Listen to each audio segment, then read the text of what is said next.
And in that moment, it was absolutely noticeable to those people who'd been excluded from the coronation that nobody, let alone Kate, curtsied to Queen Camilla. This was never supposed to happen. Not like this. Not after everything she sacrificed, everything she endured, everything she survived. After decades of humiliation, whispers, scandal, public hatred, and silent endurance, she finally reached the crown, the one thing that made it all worth it. And now, just as she finally sits beside the throne, the ground beneath her feet is shifting again, quietly, strategically. And this time, the threat isn't the public, the press, or the past. This time, the threat is the future. Because the future has a name, and that name is Catherine. She fought for decades to wear that crown, enduring hate, media scrutiny, whispers, and grief along the way. Now, according to royal insiders, she may be on the brink of losing it all. And the most shocking part? The decision may have already been made behind palace walls. Not announced, not declared, but set into motion in the quiet, careful way this family has always handled its most brutal transitions, with smiles in public and strategy in private. King Charles, who is battling cancer, is reportedly preparing for a royal transition that would transfer the crown's symbolic power from Camilla directly to Catherine, Princess of Wales. When Camilla made one final demand to stop this transition, the king refused. And that refusal may have changed everything. Because this is not just a story about a crown. This is a story about time running out. About a king who waited his entire life to rule, only to find his reign defined not by power, but by mortality. A man who spent more than 70 years preparing to be king, only to face cancer less than 2 years after his coronation. Buckingham Palace confirmed the diagnosis in February 2024. After what was supposed to be a routine procedure, the palace reassured the public. Not prostate cancer, they said. Treatment had begun, the king remained positive, the schedule would continue. And then came the December 2025 update. Charles appeared calm, composed, controlled. He said the treatment was working, that doctors were optimistic, that his treatment schedule might even be reduced in 2026. The official story sounded hopeful, reassuring, stable, but palaces don't move based on hope. They move based on contingency. And behind the optimism, something else began happening. Something quiet, something subtle, something that only becomes obvious when you step back and look at the pattern instead of the headlines. Because while Charles was talking about recovery, the palace was talking about continuity. While Charles was talking about treatment, the palace was talking about transition. While Charles was talking about next year, the palace was talking about the next reign. And that is where Camilla's problem begins. Because Camilla is queen, but only because Charles is king. Her crown exists because of his, her title exists because of his. Her power, her status, her position, her household, her protection, all of it is tied to one man. And when that man is no longer king, everything changes overnight. By law, by tradition, by centuries of royal precedent, the moment William becomes king, Catherine becomes queen. Not later, not eventually, instantly, automatically, irreversibly. And Camilla, she doesn't remain the queen. She becomes something else. Something quieter, something smaller, something that sounds respectful but feels like a step into the shadows. Queen Dowager. Not the queen, the former queen, the widow of a king. A title with dignity but without power. A title with respect but without influence. A title that moves you from the center of the stage to the edge of the room. And Camilla has always known this. But knowing something and watching it approach are two very different things. Because now, the shift is no longer theoretical. It's visible. It's happening in real time. And the clearest sign of that shift is not Charles. It's not Camilla. It's Catherine. Catherine, Princess of Wales, has quietly become the most important woman in the monarchy without ever asking to be. She doesn't fight for attention. She doesn't demand the spotlight. She doesn't push herself forward. And yet, the spotlight keeps finding her anyway. After her own battle with cancer, after disappearing from public life and then returning, she didn't just come back, she came back stronger, more popular, more protected by public affection than any royal in a generation. People don't just respect her. They feel protected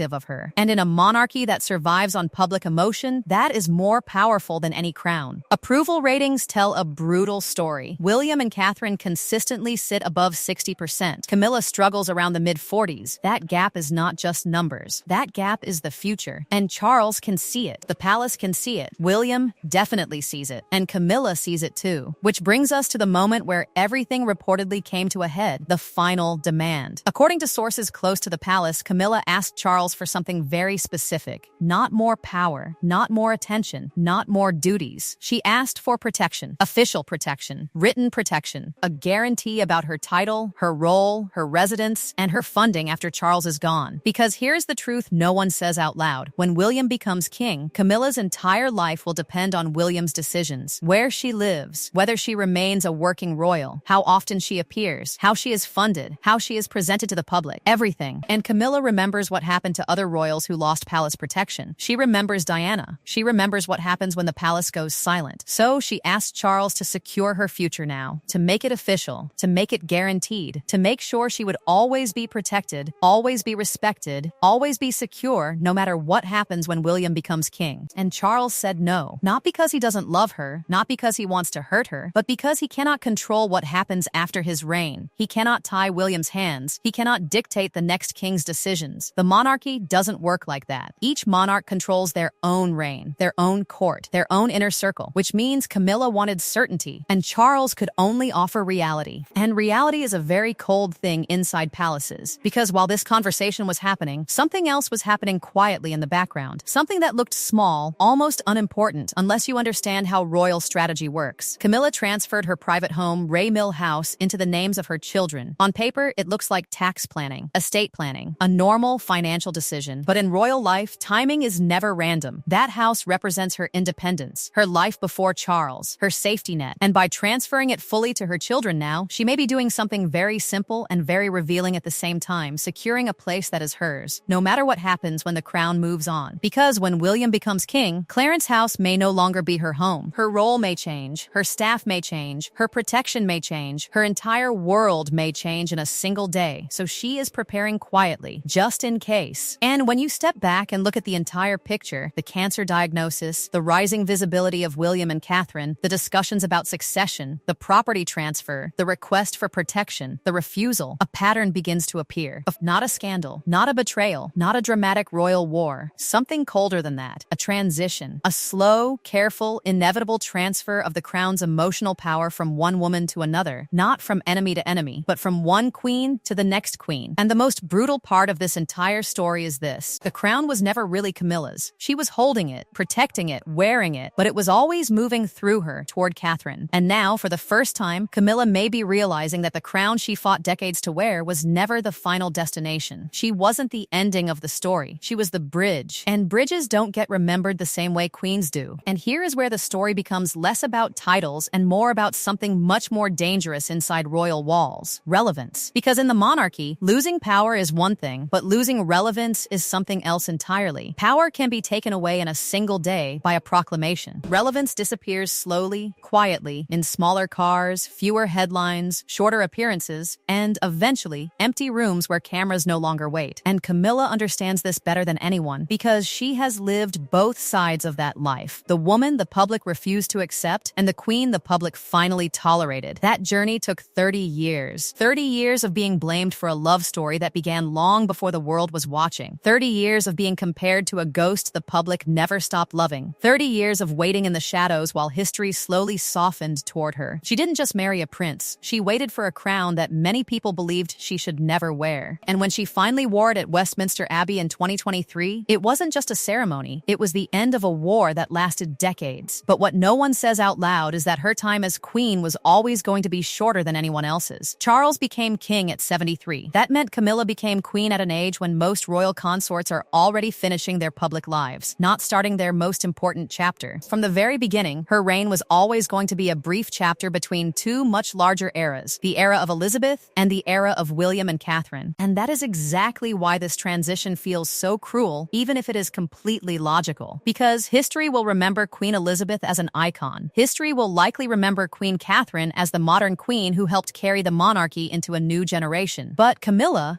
exists in the difficult middle chapter, the chapter that stabilizes the story but doesn't define it. And insiders say this is exactly what is causing the quiet heartbreak behind palace doors. Because while the monarchy sees structure, Camilla sees sacrifice. She gave up privacy. She accepted public hatred. She carried the scandal. She waited decades to stand beside Charles officially. She took on a role she never even wanted because Charles wanted her there. And now, just as she finally has the title, the palace is already preparing for the woman who comes after her. Imagine fighting your entire life life to enter a room only to realize you were only meant to hold the door open for someone else. And that someone else is Catherine. Catherine, who did everything right, married the future king, produced the future heirs, behaved perfectly, never caused scandal, never fought the system, never broke the rules. She is, in many ways, the monarchy's perfect future queen, calm, controlled, patient, photogenic, and incredibly popular. And popularity matters more than people think, because the monarchy does not run on law alone. It runs on public emotion. If the public loves you, the institution becomes stable. If the public turns on you, the institution becomes fragile. Right now, the public sees Catherine as the future. They see her with William. They see their children, George, Charlotte, and Louis, and they see continuity, stability, youth. The next 30 or 40 years of monarchy secured in a single family unit. It happens every time, not because of cruelty, but because each monarch needs their own team, their own identity, their own era, which means when William becomes king, the monarchy will no longer be Charles and Camilla's monarchy. It will be William and Catherine's monarchy, and Camilla will have to find her place inside a system that is no longer built around her. That is the part of the story people don't talk about. The loneliness of former queens, the silence that comes after the crowds, the way the world slowly stops watching. And somewhere inside those palace walls, a queen who waited decades for her crown may be realizing that history is already preparing the woman who will wear it after her. The crown never stops moving. It didn't stop for Diana, it didn't stop for Camilla, and one day it won't stop for Catherine either. But right now, the story belongs to the women standing on either side of the same crown, one who fought for it and one who is destined to inherit it. And the real question is not who deserves it. The real question is who